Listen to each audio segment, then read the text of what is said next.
Welcome back, everybody. My name is Rdawggg with the Triple G's. I am back with Trix and Cosby. Wow, what a game two. What a turnaround by Team Rogue versus Team Professors. Rogue looked like a completely different team watching this match. Like Nerendis said, there's a way higher tempo with this game. It all comes down to who's going to win the series, who's going to go home with money, and who's going to go home with no money in the bank. What are your thoughts about that last match there, Cosby? I'm just so glad we got to see two series that were two tight teams that go to three.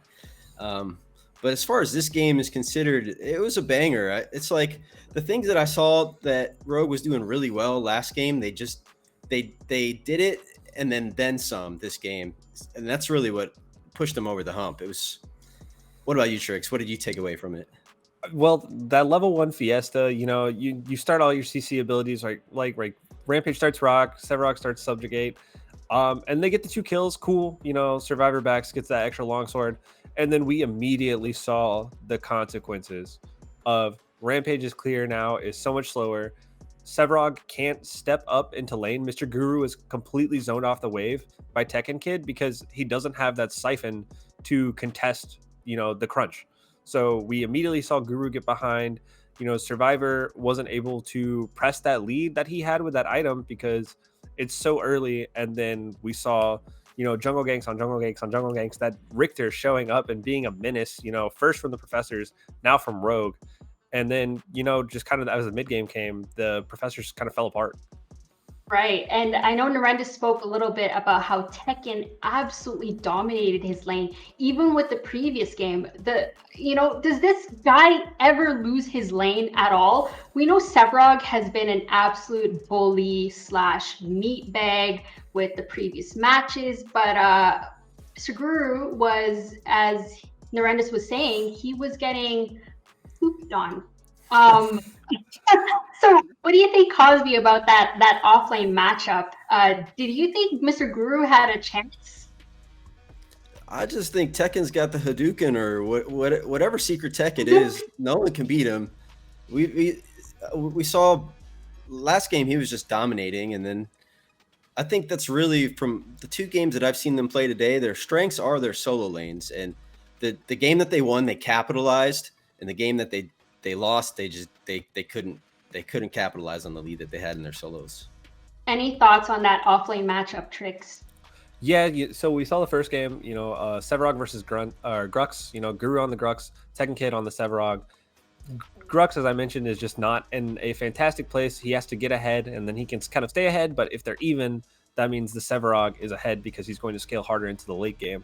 The second game, we saw Crunch versus Sevarog. We saw that matchup, several times in the Team Immune series.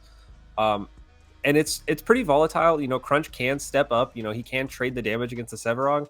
But when you start Subjugate and you can't contest the wave at level 1 to try to kill the minions to get level 2 quickly, then it snowballs. And we saw Tekken take absolute advantage of, just the bad ability leveling up.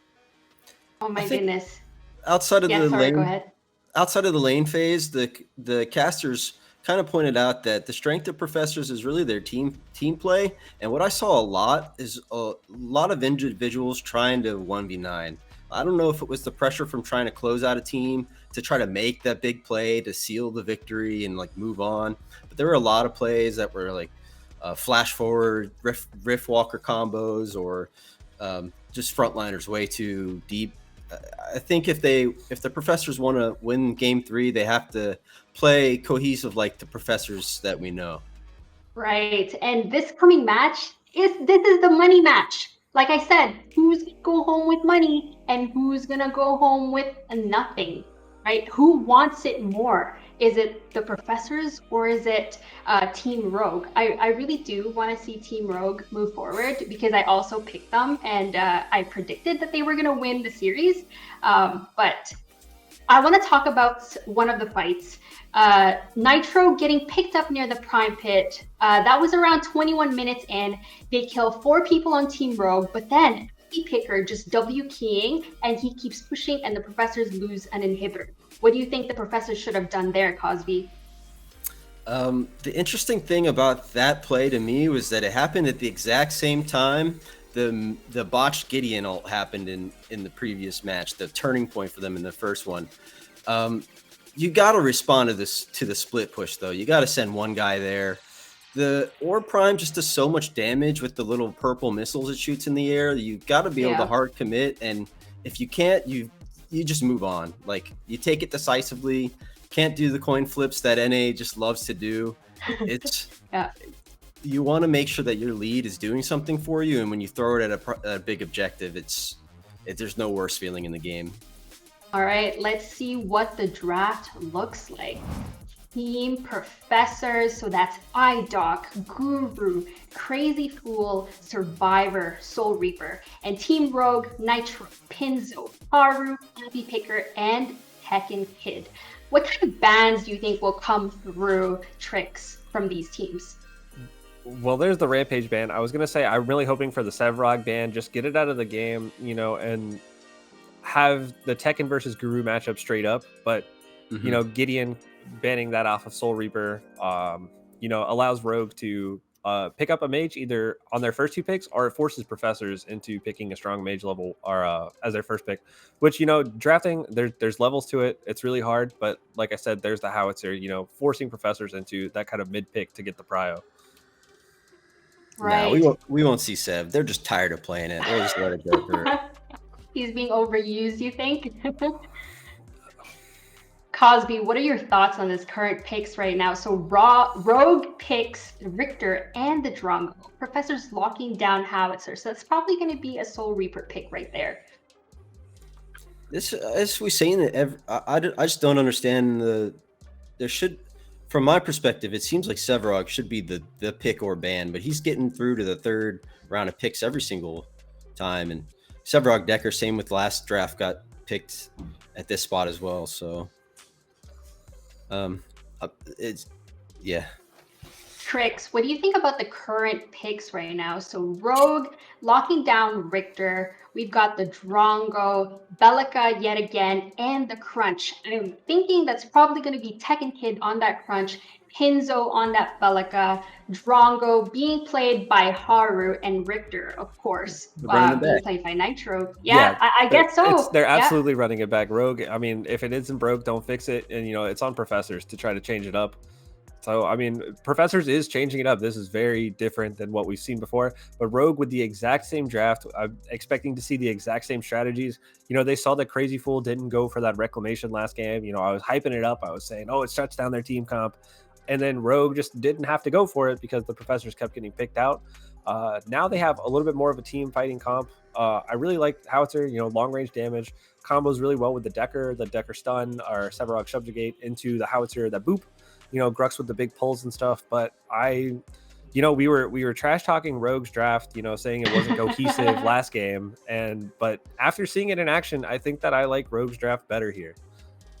Oh my gosh. And we just received 50 gifted subs to the community. Thank you so much for those 50 gifted subs. This production, PCC, would be nothing without you guys. Thank you so much for tuning in. Thank you so much for watching. If you want to see more of us, please follow if you aren't already. Subscribe, hit that follow button, join our Discord. We're on Twitter. We're also on YouTube. You're going to be seeing all our VODs. Thank you so much.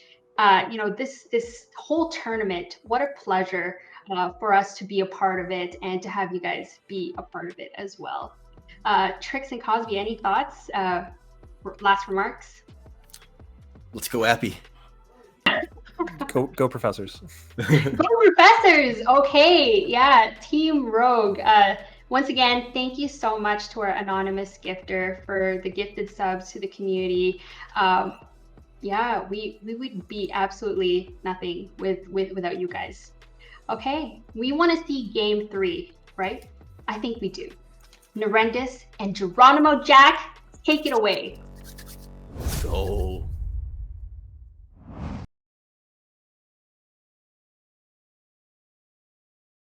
You know, I'm stealing your limelight. No. I got it. Okay, You don't fine. take Subjugate at level 1. You just don't. Depending if you're red buff side or not, you can do either or for level 2, but never level 1. Thank you very much to the anonymous donor for 50 gifted subs to community. It's very, very well appreciated. I'm Nerendis. He's GeronimoJak. It's been a minute or two since I've been a play-by-play and been the start. That way. There we go. Hello. I got it now. That way. How's it going? Pretty good. We were just minding our own business, and suddenly 50 subs right in chat from an anonymous donor. Really, really appreciate it. Looking into game 3, are you expecting Rdawggg to just be able to get away with what they did again? The salty run back, man, it's always so scary to me because I mean, if it's not broken, don't fix it, you know, just like the desk said, but at the same time, there is now a way to play around it. You know, professors are aware of this. They knew it was coming. Well, they do now at the very least. 90% of what they should do, as the desk very aptly put, is just take the proper ability at level 1 and not lose the first 5 minutes of the game. Not get pushed in constantly, not blow your flash before 10 minutes, and then get rotated on to blow your flash again, and then get rotated and gone again in about 15 minutes. You just got to play a little bit smarter. Rdawggg really playing to their potential in game 2. Professor's very much not playing to their potential. I think they played their potential in game 1, and alternatively, Rdawggg played pretty poorly. So what I want to see is both teams at their peak, ready to go, ready to play, aware of what their opponent wants to do, and aware of what their win condition is as well. That's definitely the case. I'm very excited to get into the game as fast as possible. Maybe we get to see another level 1 fiesta all over again. Just chat still going off about another level gifted 1 sub. subject. And we have another gifted sub. Thank you to Cosby giving it away to Tricky Nicky. There you go. It's a party in the chat. You know, I've heard Tricky Nicky has some intriguing thoughts about Sevarogg's level 1 ability takes. Okay. Yeah, maybe we can have him on the desk sometime to talk about it. You know who I want on the desk? Every single day I message him, and every time I do, he gets a little bit of anxiety. But it's our resident Spud, the tuber, our potato caster, our potato streamer. I just want to see his he has a little virtual casting of him of a drawing of an MS Paint drawing with stick arms of a potato inside of an oven, sometimes a microwave. It's the best. I want to see that on our stream, and I want to draw him a little tie for his potato, and that he would be our guest streamer. He would be a baked business potato. Yes. No. Wait, hold on. I can do better than that. Keep talking. Let me think. There he is in chat. Spuds is now like awkwardly hiding in chat. Look at him go. Yeah, come on, Spuds. We know you're there. Everyone given to peer pressure. You know, we're all consenting adults here, so it's not really peer pressure as much as just begrudging acceptance of the human existence. But you know, I think it'd be fun. I like the idea of a tied up Spud on stream. I wasn't feeling like the tie today. I felt it's a Hawaiian shirt hour, man. It's the weather's getting nice in Canada.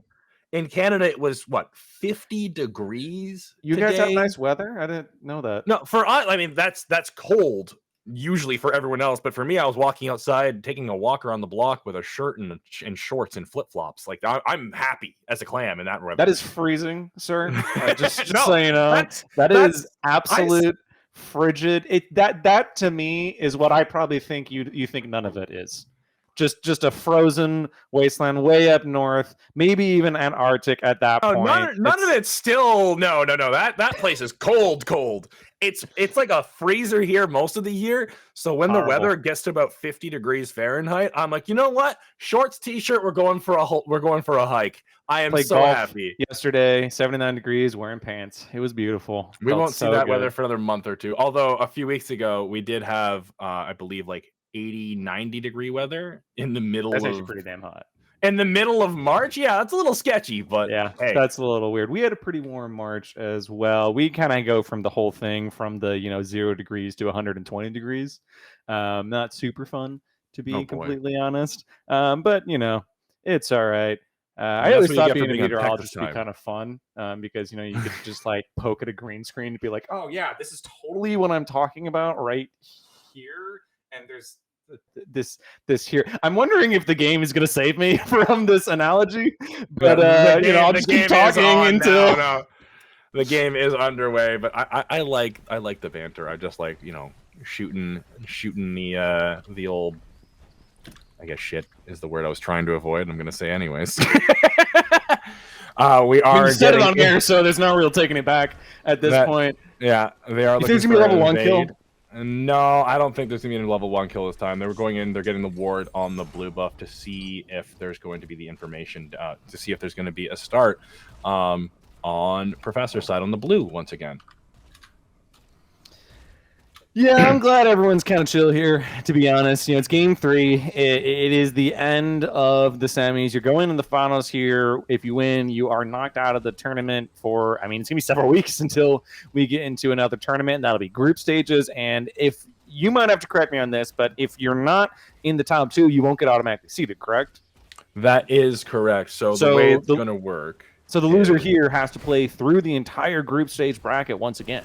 That is correct. But when you think about it, a lot of people in the competitive scene, they're just looking to play games, right? So it's nice to have, you don't have to take the seed if you don't want to, if you just want to keep playing. However, it's kind of the advantage to playing through the groups, and the way our current format works is we offer an incentive and, a bit of a bonus to those who manage to go the full distance.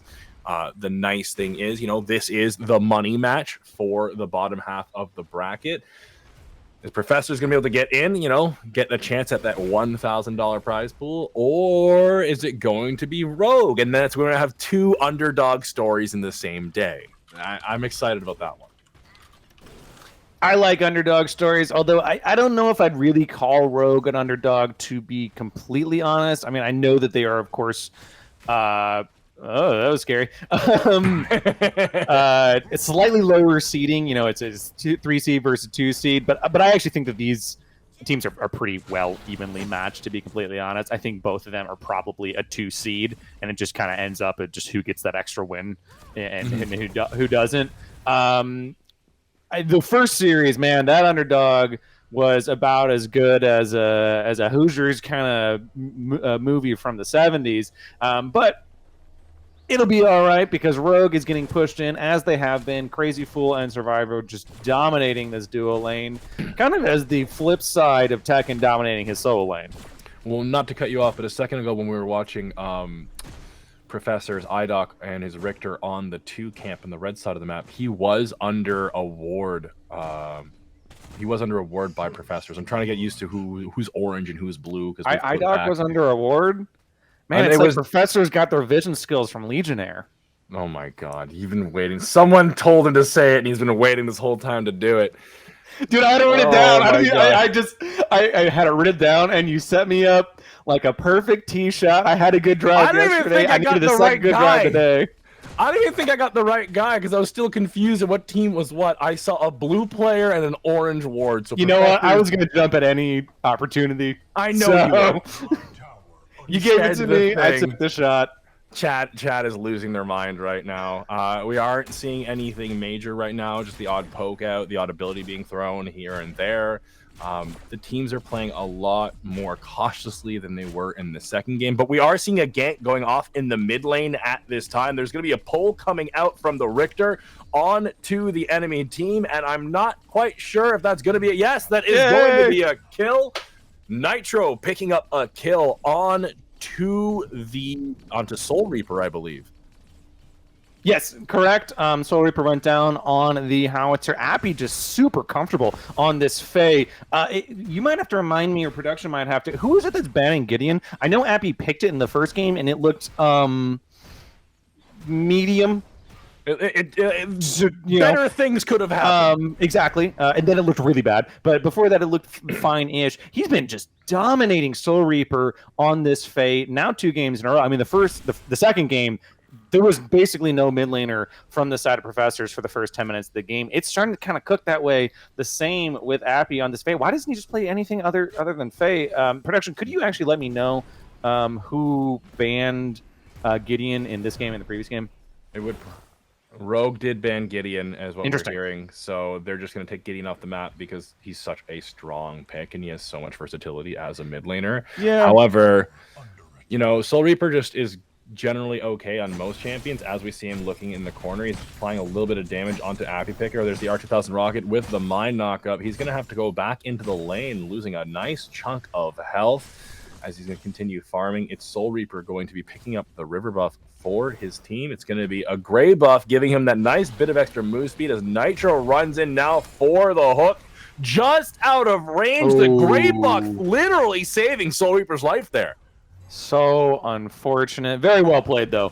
As from the side. comes in, he's going to get the knockup and the hook to pull him in, but the body block is going to save Appy Picker's life. The true hero of Rogue right now is just the Appy Picker story at the moment. Nitro not to be, you know, taken for disregard either, as he's just granted. That's the word I'm looking for. My lord, if you granted. I mean, there's no rampage with the obsidian skin on this map, so not this time. But Nitro's been in the last 2 games exactly where he needs to be at the right time. Like we've been talking about and praising Rdawggg for playing well and having good map awareness. Nitro's been having great map awareness and great rotations. Just that extra little bit of edge he's needed. Yeah, I want to build on that. You know, he had an okay game 1. Not really terrible, not really amazing. I think he was in the right place at the right time. I don't know if it was really the right hero for him, truthfully, just in the way the draft rolled out. Not necessarily that he can't play Feng Mao. I don't mean that. I just mean that Feng Mao there in that situation wasn't the best. He has played so good in game 2. So far, so good in game 1. If he keeps this up, he would honestly be a shoo-in for me for MVP for this series, because it has been on his back, not that he's carrying his team, but off of his plays, off of his back, off of his map awareness, that Rogue has really been dominating these early games in the second and third game, and kind of looking to do it again here in the third game, as once again we see Haro and Pinzo get pushed in. But I'm so very glad that they learned their lesson in game 1 and that they are just a weak side duo, because they're just chilling the weak side. And they're allowing themselves to do it. Having the Bellica there to apply the drone for the zoning mechanic, as well as the CC and damage that Bellica can just provide, is such a big tool. We are seeing a massive level advantage coming in favor of Survivor and Crazy Fool, as they're both a level up each currently on Rogue. Level 6 to level 5. So Survivor, if he plays well, he can just completely, you know, ultimate anyone on the map, maybe the Belka, maybe the Rdawggg, and just bring them into the Netherrealm, soloing them out completely. They have the vision advantage. They know Survivor's off the side, but now they know where he is. Crazy Fool's going to throw out the Decker Stun, land it in the cage. Here is the ultimate. Come on, Survivor, just press the R button. Oh my lord, they're not going to do it just yet, as the drone comes down to provide a bit of zoning. I am not sure why Survivor did not just ultimate Pinzo there. Could we switch to Haru's view really quick? I want to see where his experience is. Because I'm wondering if Survivor is worried about the XP differential. Oh, it's just there. Well, don't worry about it too much. I'm just wondering if if Survivor was worried that at any moment Pinzu and Haru are going to ding level 6, and that would kind of screw up any all-in, especially probably being on track. There we go. Okay, so he's a little bit off, but yeah, he's about a wave away. So yeah, you're right. I think that probably could have been a bit more of a forced contest there from Survivor and Crazy Fool. I'm also not really that against just throwing out ultimates for a reset anyway. Like ulting right here, just like trying to get a 2v1 kill, just pushing at, crashing the wave, and then just getting a cheater recall. It would be totally fine. But I think they're playing a little safer now. Well, the reason why I was advocating for the Revenant ultimate is because you don't take damage from towers under when you're inside of the Revenant ultimate, and that would have just allowed him against the Bellica. Not Revenant. Oh, he's playing. Okay, I thought it was Revenant. What's wrong with my brain? It's been a long day. I saw Revenant. I thought, okay, I'm having a day today. Clearly, I'm crazy. Well, I mean, I just realized that Rdawgg's playing Grux, so you know I'm kind of on the same page with you. I've done a double block today, man. Like, this is Lance's fault. Yeah, I was like way too focused on the jokes that the desk set up for me in the break. But you know, it's all right. I was promised a Prime sub chat for making dumb jokes. You gotta understand, it's totally worth it. Rdawggg actually really good tempo here for the Gruggs. His wave clear not nearly as bad when he's not far behind in the first level or two. It's the first time we've seen him in the jungle this series. I think it's an okay pick into the Richter. But I think a fight in the duel lane. Probably again, that's going to be a kill as Rdawggg goes down. Pinzo with the Bellica bomb to try and apply a bit of pressure. Nitro running in on Richter. Skewer going out is going to hit Crazy Fool, who has to blink away. Nitro throwing the hook out. It's not going to be enough. Pinzo missing the Bellica Q as the follow decker stun does manage to land. That's a lot of minions going on to Pinzo over there. I don't think he will be able to live if he takes any sort of aggro off of him. No, he managed to just barely go live, and he hit 6 off that wave. You know, that Revenant ult really did a lot of damage to Haru there. But that was kind of the all-in that we were kind of looking for at any rate. You know, they have the tower dive potential. Kind of a miracle that Pinzo makes it out. Well played there from Nitro, because I probably think that would have been a cleanup kill. Nitro kind of aware of the fight. There's actually another fight here. Nitro could be in trouble, but Appy is here. And that is going to be Nitro having to blink away from the fight as Appy is there to try and help him out. This gives Professors the chance to go on to the Fangtooth. They do not have a jungler to contest them here, but Haru and Pinzo are both looking out to see what's going on and provide the team the information they need. Bellica drone or Bellica bomb is going to go down. They do have vision on the enemy team any longer, and it should be popping in just a second as Pinzo and Haru are putting themselves in a weird position with Survivor and Crazy Fool coming in. Nitro following up now that he's backed into the jungle, and that is going to be it. A very, very free Fangtooth going in favor of Professors. Yeah, this is the good rotations that the desk was talking about, and then we were kind of talking about in the previous game as well. The Professors are very, very good at these skirmishes, about playing around these kind of 3v2s, these 4v3s, having advantage, and taking pretty simple advantages. You know, they don't have to overextend to try and kill Nitro. All they have to do is force him to back, and then they get a fight them objective. Once again as Crazy Fool drops the Decker cage. Rdawggg flying in as fast as he can. There's the blink, the hook. Oh, he's going to go down. Pinzo not able to secure the kill. I believe using his ultimate onto Rdawggg won't be enough to finish him off. And now we are seeing Professor start to use that small advantage you were just talking about and turn it to a bigger lead. Rdawggg back on his BS in the 3v2 duo lane. I like it. It's where he should be. You know, Mr. Goo is probably just going to sit and farm it out, and we know Tekken's probably going to win the lane anyway. But a very, very good response here from Rdawggg, something that I actually haven't seen this series just yet, and something that I want to see from teams just in general. Taking, you know, if you're taking notes in chat, if your enemy team makes a play on one side of the map, you have to have a response play, and it very easily and probably should be on the opposite side of the map here. Taking an orb mini, really well done. It's a kill for an orb mini. That's kind of a fair trade, to be honest. And I like the adaptation. Nitro is an okay person to pick it up. It's better than the ADC at the very least. And so it kind of evens things out here for Rdawggg when they did have a few missteps the past few minutes or two. Tekken Kid now rotating into the off lane. He's a level ahead once again onto Guru. Can we get items real quick just to see where they're sitting while they punch each other in the head again? Wet noodle fight. Wet noodle fight once again. Guru having the Stonewall this game, doing the damage mitigation onto Crunch's abilities, and I believe he's going into the Tainted next. But Tekken Kid's finished his Mutilator, and he's already going into the Tainted Bastion to get that Lock Shawl out of the way. So that's going to stop Sevarogg's healing in the lane even more so. So Guru forced to play on the back foot now. And that's really been the tale of the series for him all series long, is that Tekken is just a monster in this solo lane, and I kind of want to see Rdawggg play to it a little bit more, but we do have aggro on the mid lane turret, the most valuable turret in the game, but Nitro in some trouble. Is going to be hit by the Decker ultimate inside the cage. He gets the Whiplash out onto Crazy Fool. Managed to pull him in. It might be the death sentence for Crazy Fool. As he goes down, such a great engage from Crazy Fool. However, turned around by the God Hook out of Nitro and just turning the fight around completely. No objectives on the map right now. However, they're going to rotate in to see if they can pick up Survivor or at least save the tower. That was absolutely insane. There was a 180 hook from Nitro as he's trying to get out of the cage. The mid lane turret goes down at the same time. Good response there from Survivor. The mid lane turret is so valuable, especially with how scrappy these teams are. That was absolutely ankle breaking from Nitro, probably as good as his ankle breaking fight in the first game where he just made Fang Mao look like the monster that he is. Man, Nitro, I am so hot on this guy. He better win this series so that he can get the MVP for the series. Genuine excited, just Nitro going out. He's going out to the street corner late at night with that big Rick energy.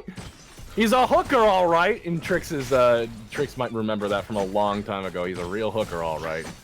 They're not gonna let us back on this broadcast if we keep up with these shows. Hey, we hit late night hours. I've been here long enough. I get to have some fun now. But yeah, that's fine. I really have no response to that. So where are we with this game? We have an advantage. They're gonna fight. Never mind. Why did I even start talking? There's the Riplash coming out again, followed by the skewer onto Rdawggg. Nitro at half health, more than half health, taking next to no damage as he managed to secure the kill with Faye onto the Grux. That 12% win rate is really showing through. Soul Reaper having to make it rain to try and just to create that space and get away. Nitro blinking away. This man is unstoppable and unkillable. He is the MVP of this entire series, no doubt about it. However, Soul Reaper able to finally get a kill on Appy Picker. Yeah, so, I was trying to talk about that. There's a huge difference in experience here and tempo from Nitro. He's cleared about 2 full clears, or maybe a clear and a half, more so than Rdawggg. Rdawggg really behind on experience and gold, so he can just kind of be pushed. We're going to see this Feint Tooth fight here really quickly, but Nitro saved his flash in that mid lane scuffle, which allowed him to get out here. However, with the resets, it probably should be the second Feint Tooth going for Professors. We'll see if Rogue wants to force it. I think they just give it up and just continue their advantage. I mean, look at Tekken here. He's smashing on the tier 2. Despite such a nice pick out of Rogue, it actually allowed Professors to get the objective that they wanted, which is funny enough. Tekken Kid is applying the pressure he needs to on the other side of the map to just do what he can. He's going to be a force to be reckoned with very, very shortly, depending on what he does, as Crunch is able to just take a lead and just completely run through with it once he gets it. But aside from that, this game is popping off more than anything, to be honest. Could we check scoreboard, please, production? Oh wow, it's dead even. 14 CS. Yeah, it is dead even. Actually, they have the same kills, same assists, same deaths. 5 CS difference. It's really just the Feint Tooth, which are of course quite impactful, but unless you start stacking them further, get that third one, maybe even get a fourth one. They got they being Rogue got the Orb Mini, so it's really just kind of like one Feint Tooth, so to speak, in the favor of Professors, but the map control and the tower is a little bit better for the side of Rogue. This is dead even. It's match point. They're going to play in the finals if they win, and if they lose, they're knocked out for weeks before they get into their game. Rogue or Professors is about to pull out $250 here, maybe another $70-50. Crazy Fool trying to get it on Nitro. Nitro just sitting in the corner waiting for the Stasis Gem to end to get the CC off, and he managed to silence out Soul Reaper and secure the kill with his team, and that is going to be another objective. They have 1 minute to take the next mini prime, followed by the full prime after that. They're just waiting it out. So Jack, we're both junglers, right? We played jungle. I played League jungle for years and years and years. There are a few rare situations where you as the jungler are a higher level than a solo laner. And it's scary. You kind of know what's going to happen because it happens so rarely. They're like, okay, cool. I probably win this game. Nitro is 2 levels ahead of Soul Reaper. Now, partly that is because Appy has been so strong in the Fae here. That is also because Rdawggg has been pushed so far, so to his pushing point, or past the pushing point by Nitro. Nitro is so far and above everyone else in this game. That's really annoying that you can't see Rogue's levels, unfortunately, but you can see Professor's levels. It is incredible how fast this envelope has been pushed by Rogue. Mm-hmm. However, they do not scale exceptionally well. They scale fine, but not nearly as much as Professors do. And this dead even state can become kind of a just a dead point for the side of Rogue, and Professors can just keep collecting gold, collecting experience, and that gold differential, which is very minor, that experience differential, which is kind of substantial, starts to kind of dwindle away. Nitro could be in trouble here. As he gets hit by the Decker stun and the cage goes out, Rdawggg jumping straight onto him. They know he's such a force to deal with, but Nitro's going to drop the skewer out as he goes down, and that is going to be a disadvantage for Rogue, with Nitro sitting in the wrong place at the wrong time. On the other side of the map, it's going to be Tekken Kid. I believe he might be able to pick up that tower as a handshake or a trade, just to get something out. There's no major objective on the map to take right now either. I believe Nitro had the mini prime on that fight. Oh, we have another fight going out as Decker is going to drop the cage and try to get away. He managed to blink out of the phase ultimate and live another day with next to no HP. Yeah, it's some gold in the pocket of Professors, kind of keeping this dead even state. But, you know, as you're pointing out, Tekken does pick up, or he does not pick up the tower just yet, but he kind of crashes another wave or two. So we're keeping this frozen state here between the teams. And you don't really, I think a lot of it just is kind of coming down to nerves at this point, is that both teams know that you're either going to make that one play that's going to win the game, or you're going to be the dude that makes that one play that's going to lose the game. We're really kind of in this tipping point. This is where we saw both of previous games just kind of go off to the races, this 21-30 time. That's when, you know, the inhib went down in game 2. That's when that Gideon ult happened in game 1. I think both teams are pretty aware of that, and they're a little bit reticent to do anything more than just kind of suss it out. You know, I want to say major, or Prime is out, but I think it's just a bit of a bait here. We'll see how this fight goes. As the Professors are in the right spot to catch Pinzo out, they manage to knock him towards Survivor. The Decker cage comes down, so they are completely separated. Appy Picker falling in at the fly trap and getting a big ultimate off to save Bellica as Soul Reaper uses the stasis gem, but he gets hit by the gag grenade, not able to make it rain. Phoenix being dropped in favor of Rogue as Tekken Kid comes in with a massive Hadouken, knocking 2 up, and now they've just team wiped the enemy team. It's Orb Prime for Rogue.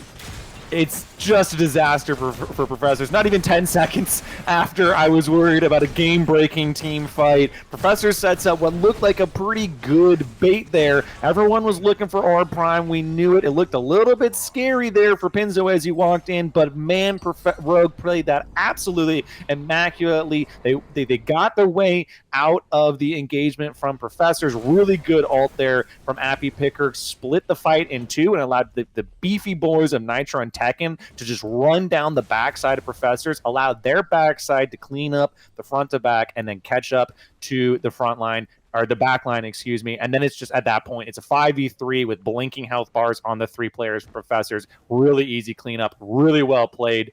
And man, Rogue is looking scary in game number 3. They're going to pick up a Fangtooth as well on top of it. Double buffs, double objectives within just a few moments of a massive clean ace. They didn't even just stop the bleed. They just sutured the wound and slapped the Professors across the head with the hurt arm kind of thing, right? Like, they managed to get the Orb Prime. They managed to stop the bleed on the 3rd Fangtooth, preventing that nice big stat buff or stat stick that comes out of the 3rd Fangtooth. And they're just sitting there ready. Like, that was such a play to go in the favor of Professor's way. Like, they had the bait pick. They had just everyone hiding around the corner. And it ended up with them getting team. They didn't even get a kill out of it. They just wiped their whole team out of it, which is absolutely insane.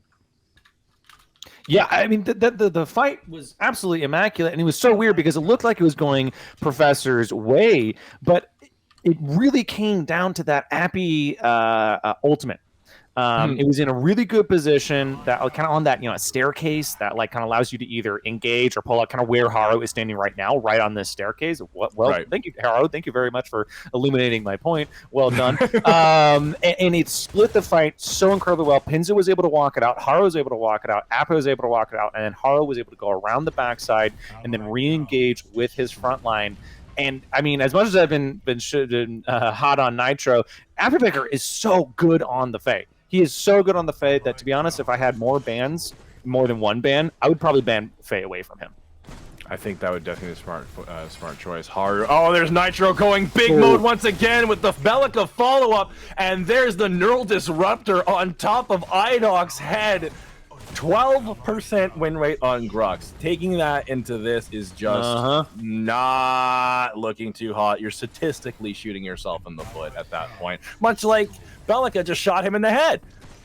Yeah, you know, I really wish I could cross-reference my win rate with rolls, because that, you know, potentially could change it. I do think he probably has a slightly higher win rate in the jungle than he does in the solo lane or that support Crux that I've seen once or twice. But there needs to be some sort of response to this Richter, and I understand the You could ban it. attempt. Well, I would probably have started with that, but at any rate, I understand the attempt at perhaps a Grux. Was Rampage banned this game? I don't think it was. I don't believe it was, but It Rampage was it was Gideon Rampage banned. Oh, I see it at the bottom of the screen. Look at that. That's awesome. Professors banned it. Why would Professors ban their response to Richter unless they're going to 1P red side Richter? That's confusing. Not really certain about that draft decision making. Not that necessarily this whole game is falling apart because of draft. I don't want to say that. I just think that like draft is part of the kind of problem that is going on for the side of Professors. Maybe the desk can talk about a little bit that like I think the Rampage into Richter was a fine pick. I do not like Grux into Richter, but it's all right. Now we need to see Rogue reset their tempo, get full waves pushing, look for another Fangtooth, look for another orb, and really just kind of let Professors come into them. They got about a 2,000 gold lead. Professors want to fight, and just smack them with your wallet, and it's gonna be really good in about a minute and a half. Not to like interrupt you, but if you're looking at the builds like we were just a second ago, we are seeing the Tainted Bastion coming out of Professors. So they're just getting tired of Appy Picker and all of his nonsense, more or less. They're trying to build that damage mitigation to stop any sort of damage that they can from the mid laner, and it's also going to help with Pinzo as well, because Bellica and like Richter, it's all magic damage, and even though Richter is a tank, he can still dish out a decent chunk of it, especially with World Breaker if a World Breaker is built. So that is going to be helpful. As we see the enemy team, we see Survivor and Crazy Fool look to try and poke out Nitro and push him out of the lane, so he can't apply the pressure that he wants to. It won't be enough as the T2 goes down. Big fly trap from Appy Picker. However, there is a cleanse to stop it from going through, and that's going to be a big ultimate. Wasted out of... Oh, that's a Decker stun not going through as well. It's going to miss. Overall, a nice engage from Appy Picker. However, Crazy Fool getting the reclamation off and saving the enemy, saving his team from losing another big fight there. Oh, yeah. Crazy Fool probably just saved the mid inhibitor. However, with Tekken split push just constantly on the march, taking that left inhibitor just a few moments ago, this should be a pretty free Fangtooth. It does look like Rogue wants to kind of set up a bit of a fanatic bush, we would have called it back in the day in League of Legends. I'm not really certain it's worthwhile, because they probably could have just rushed the Fangtooth by this point and then rotated over to Orb Prime. A little bit of a strange decision making there. I think they're now realizing the mistake. They now have to go really fast for this Fangtooth and then make their way to Orb. I don't think just sitting Nitro on it is a good idea. No. Now they're in a really bad situation, actually. With Primal Fang being as strong as it is, you don't ever really want to, but you don't really want to just rip it right away, but they are able to set up that bait anyways, as Nitro riplashes the Guru on Sevarog. He goes down. It's not even like he's a tank, and Tekken Kid being focused by the enemy team as he jumps onto Survivor, going down. Kira, who? I don't think I've seen Kira do much or actually be able to play this game. She's just there. Nitro now jumping onto Soul Reaper once again. He's just W-king straight up, managing to get the stasis gem out. Won't be enough. Blown up is the Howie. That's a 3-for-1. They don't have their ADC, and they're going to choose to take the reset. They should just run straight to that Fangtooth as fast as possible. They still have the advantage on the inhibitor, and there's 3 dead. I think they're going to go Prime instead, though. Yeah, I actually think the Fangtooth would be better.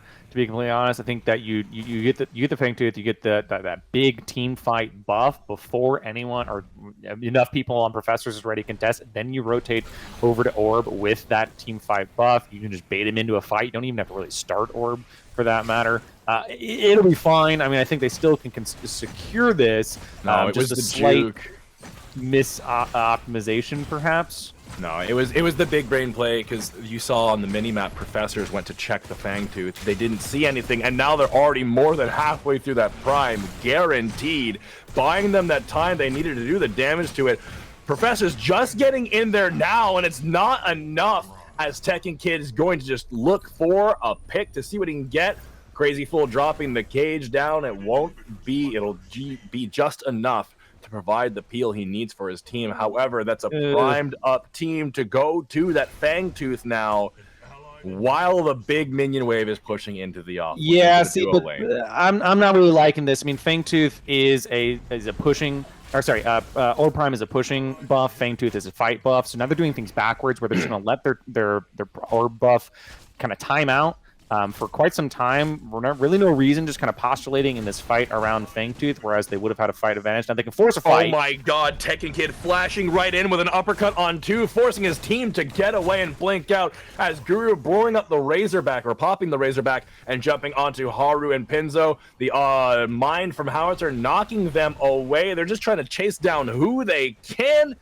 Inhibitor in the dual lane, next to no health. This is Rogue's power play that they want to use. Crazy Fool, Guru, and a few others just having next to no health, forced to reset, and Survivor being dead off that fight.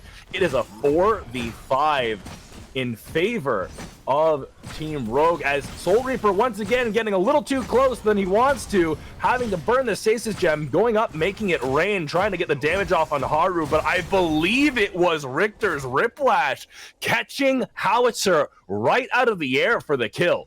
Nitro has been absolutely on fire for 2 straight games. Again, I think he played fine in game 1, but this game number 2, this game number 3, he has been a monster. He knows exactly where to be. He knows exactly where Rdawggg, his opponent, is as well. This is the death march here. I don't think there's really much you can do at this point. 32 minutes, the death timers are very, very long. This Orb Prime is very strong. This Fangtooth is very, very strong, and the comeback in this reverse sweep, well, I guess technically reverse sweep, has been absolutely incredible from Rogue. I'm so excited to see this team at their potential, which I think they've really shown in game number 2 and 3, and this is a very deserved win. And they are pushing down. 3 inhibs are taken in favor of Rogue once again. Minion wave starting to crash into the Nexus, or the core. They're doing what they can. Professor is just clearing the wave as much as possible, but we may see the end of the game right here. The waves are kind of mistimed. They are, so it's going to take a few more now, seconds. We're going to see the mid lane crash, then the right lane crash, and then the left lane crash, all within about a few seconds of each other. It probably is okay because they're going to run into the opposing minimum lanes and then kind of slow themselves down a little bit. They do need to. Does Orb Prime speed up minions like in League? It does a little bit, but they are looking for a pick or a hook so they can actually get the minion wave in, and this is going to be it. Soul Reaper going up in the air, managed to get the kill onto Haru. I don't think it's what actually matters, though. Fly Trap going up and actually catching Soul Reaper out for the kill. The rest of the team just absolutely jumping on the core. Tekken Kid burning his Phoenix to try and stay alive, but the core goes down. That's going to be the game. It's Team Rogue going big mode and getting the win in the reverse sweep to the finals against Royalty. We have a rematch from group stage. Rdawggg broke the curse. She got it right. She knew from number 1 that it was gonna happen. No problem. Easy peasy. It was just so well played from the team in general. It hilarious that 3 games in a row at about 21 minutes and 30 seconds, it absolutely just falls apart for one side or the other. This time, of course, it was Rogue. But man, I cannot be hotter on the Rogue jungler than Nitro. Just big mode, gigaflex. There's so many words you can say to describe that man right now. He just, after that Feng Mao game, he picked his Richter and just went with it. Yeah, Just I think Feng Mao ham. was fine. but I just maybe in the draft or in the way that the match was working out, it's all right. I'm not super worried about it. I think Rogue really played to their potential in game number 2 and 3. I think Professors played to their potential in game number 1 and 3 as well. And I think it really just came to that kind of last fight to turn around. Somebody's going to win, somebody's going to lose, somebody's going to go on to the finals. But this is my final, and this is, I believe, is your final. Yeah, we're gonna go back to Lance in a second here, but I want to take my sweet time while we're here and just talk about. I mean, who doesn't want to see the beard and the mustache? We got pretty shirts on. We got pink hairs and hey, it's purple, brown hair. I'm dramatic. Look around. Yeah, exactly. Of course, that's entirely what I meant to say. I was totally on board with that. Well, at any rate, thank you very much, everybody. Thank you from the production team to allow me to be here. It was very, very fun to actually do a best of 3 here at the PCC. It's only my second day here, or second day casting with the PCC. It was very, very fun. I hope you all enjoyed it. I hope you liked my terrible, terrible jokes. We do have the best of 5, the finals coming up. It's just it for me. So thank you all very much. I'll see you next time. I guess I can chill out myself. I'm not done with you yet. I'm not done with you yet. One of my favorite things about having you as part of the PCC team is that you're someone who understands MOBAs at a high level, or just games at a high level. But you are new to Predecessor, so you are able to apply a high level knowledge while also learning about the game as you go. So it's like an interesting, there's a lot of people just learn, you get to see like someone experience something new for the first time, but it's something they're very familiar with. And that is a unique perspective you don't get to see very often. Thank you. I played about 20 games, Predecessor. It's a fun game. I just, definitely not as experienced with playing the game as I am other MOBAs like League and Dota. I also played Here's the Storm quite a lot, but it is a very, very fun game. I really do enjoy it. I think that the PCC is doing really cool things. I think Omeda's doing really cool things. Not sure what they nerfed Kira. That was a little sad, but it's all right. No problem whatsoever.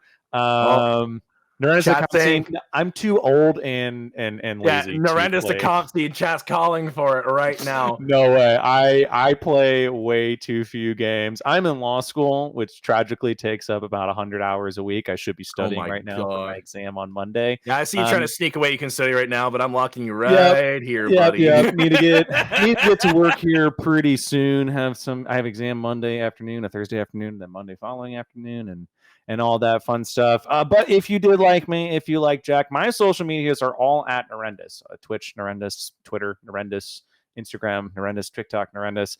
He's locked it down. He's got the SEO. Yeah, see, SEO, man, I've been doing this for a long time. Thank you very much, Jack. Thank you very much, PCC. Why don't you send us home, brother? I will send it home. Just before we go, we are getting a rematch from the group plays of the big upset of Rogue versus Royalty. That's coming up in the finals, best of 5. We're going to go back to the desk. You'll hear from me one more time before the end of the day, but thank you everyone once again for tuning in, and thank you, Nerendis, for taking your time out of your very busy schedule to be a part of our team. Thank you very much, guys. I had a lot of fun. Welcome back, everybody. Is my nose ring straight? Does it look good? Okay. I broke the curse. The Professors won the first match, but now Team Rogue is taking game 2 and game 3. Actually, sorry, they took game 2 and they took game 3. Thank you so much, GeronimoJak, and thank you, Nerendis. Good luck on your exams. I just want to say before we kind of break down the game, you don't take Subjugate at level 1. You just don't. Depending if you're red buff side or not, you can do either or for level 2, but never 1. Cosby, tell me what was going on through your head. What are the highlights from this last match?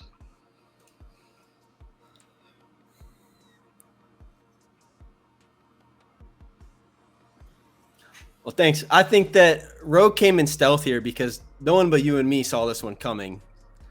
Definitely Caster Curse broken. I'm glad to see that the games were played all the way to 3. Because in the first game of the series, I definitely saw the potential from Rogue. I saw it 2 weeks ago as well, and I already know what the professors are capable of. So Yeah. having again a second series that goes all the way to 3 with 2 teams that are evenly matched, and it was exciting all around. Right, and we know these teams aren't strangers to versing each other, but we see Rogue picking the exact same heroes this time around. They know what works. They're going to choose that again. Nitro, what an absolute monster. He is for sure not to be taken for disregard. Those hooks are on point. That man was on fire. Trix, what do you think about that last match? Well, I'm incredibly disappointed that the professors lost, obviously, but I'm more than happy to take on the mantle of Caster's Curse. Looking at it, it's really sad to not see a team that is as high level and as capable as the professors make 0 adaptations from game 2 to game 3. It was basically you could have overlaid the games on top of each other, and they played out remarkably similar. So it is disappointing to see that happen, but props off to Rogue. They played incredibly. Nitro is a beast, and Tekken Kid just doesn't lose lane. Who does the Right? MVPs? Do we do that? Because I vote Nitro. That's where my money's going. You vote Nitro? What do you think, Trix? Who do you vote for MVP? Yeah, MVP? absolutely Nitro, making plays all across the map, just impacting every lane. Right, we saw that man everywhere, whether that was duo, whether that was mid lane, whether that was off lane. This guy was, wow, he is for sure the MVP of that match. Unfortunately for Rdawggg, that Grux pick, I know we were looking at the stats. It was 12% win rate. Maybe it's an 8%, 5% now. I don't even know. But I do want to talk about the team wipe by that Ore Prime pit near Riverbuff. It looked like Pinzo on that Belka was going to get picked up, but all of a sudden he just baited that whole team. The whole team by Professors got wiped and they went down. What do you think about that, Cosby? That team fight right there? I think that fight goes completely different if the initial Decker ball lands. Appy saved the day, thankfully. Like Pinzo put on the ice skates long enough for him to get out of there, and Appy to come in and just get some massive damage out. But if Pinzo goes down early, that's a free prime. The game is completely different. So it really goes to show you how the small micro decisions that you make or micro plays that you make can really affect the whole game. Right, and yeah, like you mentioned, Rogues shortly after secures Ore Prime, and then after that they secure the Fangtooth. What do you think about that team fight, Trix? Yeah, it's crazy to watch, how this cascading effect of, missing one ability, missing a couple autos here or there really just turns the tide of the whole team fight. We saw the Decker ball miss. Pinzo lived. He's able to proc Dynamo on a couple of people. That 30% armor shred, across a couple people, it really turns the tide of the fight because now, you have 30% less effective HP. And that's a big deal when you're talking about some of these characters. That big tanky Sevarog, that Grux, who's building double tainted items. They're taking 12% less damage from all sources because they have Bastion and Guard. But when you shred them with Dynamo, they're a lot less scary for your team to burst down. Right, and Appy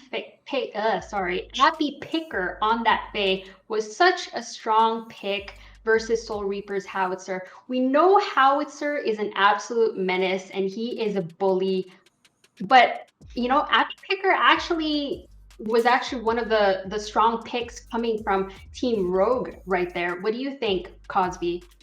I got to give a lot of credit to Appy because Soul Reaper is a hell of a player. A lot of people consider him the best mid laner in the game, and Appy went out there and showed no fear. And even with his questionable ulties game 1, sorry Appy, love you bud. He came out and he kept playing like Appy. It's like shooter's gonna shoot. Like even though he was not playing well, he still went out there and played his game, and he was actually winning his lane every single game. He had a level lead, CS lead in all 3 games. So I'm really impressed with his play. And if it wasn't for Nitro absolutely aimbotting his hooks, I would vote Appy as the MVP.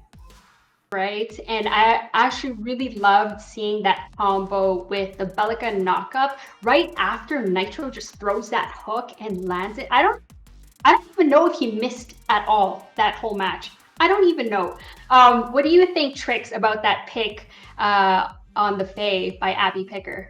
Yeah, I think it was really smart of them to ban out the Gideon in preparation of picking the Fae. You know, forcing the Howitzer onto the mid laner of the Professor, Soul Reaper, and because I think the matchup of Fae into Howitzer is a lot more favorable for the Fae than the matchup into the Gideon. You know, Howitzer, when he presses Q, he stands still. That lets the Fae, you Yeah. know, launch all of her abilities. You get that half second. You know, to these high level players with their reaction times, they're ready for it. And the second Howitzer presses Q, Faye drops the slow, hits him with the Harvest Nettles, throws down the Blossom ability, and then against a Gideon, you just don't get the chance to do that. You know, like you throw down the slow, Gideon portals out. Howitzer, you know, he has to play a lot more conservatively with his boop because it's such a short range ability. Whereas with the portal, it goes across the lane. So if Howitzer is reckless with his boop, you know, Nitro's already in that lane so frequently that I think Soul Reaper was really, really scared to use it liberally, and that allowed Appy to get a lot more free damage than he would have otherwise.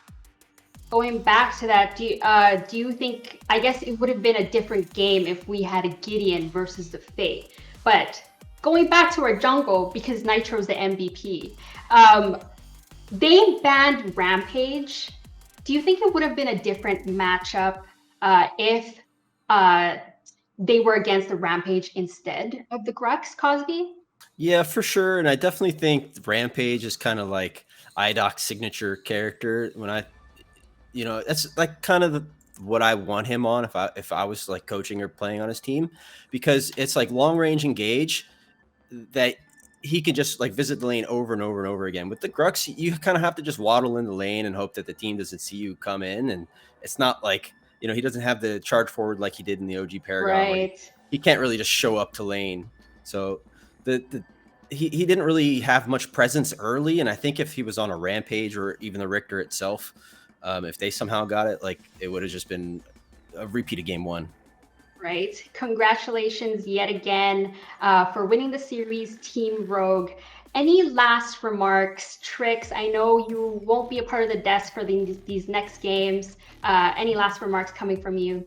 Yeah, unfortunately, I have some prior obligations I have to attend to. But it's been really fun. I'm bummed that the Professor's lost, but I'm super hyped. Obviously the two best teams are going to the finals. Rogue versus Royalty, it's going to be an absolute banger of a match. I'm predicting it to go all 5 games. It could go either way. But, I'm super sad that I'm going to miss it, but I'm super hyped for all of you guys that are going to be here to watch it. And, once again, subscribe to the socials, watch YouTube. That's where all the VODs are. Follow on Twitter, subscribe if you have it. And, thanks for just, tuning in and making this the best Predecessor competitive community. Thanks for being a part of this and making me look good, Trix. Before you leave, though, you're saying you have the curse, but who are you going to predict for the last final series? Do you think it's going to be Team Royalty or is it going to be Team Rogue? Or are you going to break the curse? Go Royalty. Go Royalty. Go Royalty coming from Trix. Thank you so much, everybody, for tuning in. If you aren't following already, please drop us a follow. Subscribe if you got that Prime sub. If you want to see more of us, please, watch our YouTube, subscribe to the YouTube, join the Discord, etc., etc. And let's go ahead and take a break right here.